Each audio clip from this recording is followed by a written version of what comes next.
Hello viewers, আসসালামু আলাইকুম রহমতুল্লাহ। আশা করি আপনারা সবাই ভালো আছেন। আলহামদুলিল্লাহ, আমিও ভালো আছি। আজকে মাগরিবের নামাজ আদায় করে বাসায় আসার পর দেখি ভাই আমাদের বাসার সামনে একজনের বাড়িতে এইরকম একটা সাপ মারছে।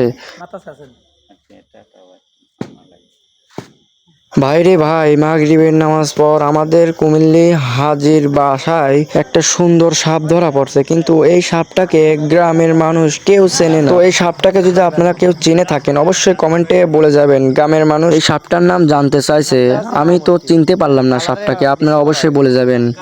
এই সাপটাকে মারা হয়েছে কুমিল্লি গাংপাড়া আলহাজ আব্দুল সাত্তার মোল্লার বাড়ির ভিতরে। নতুন সাপ। নতুন সাপ।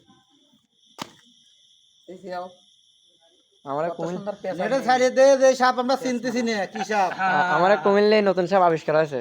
কুমিল্লা হাজির বাড়ি হ্যাঁ, আলহাজ আব্দুল সাত্তারের বাড়িতে নতুন সাপ আমদানি, এই মাত্র মারলাম।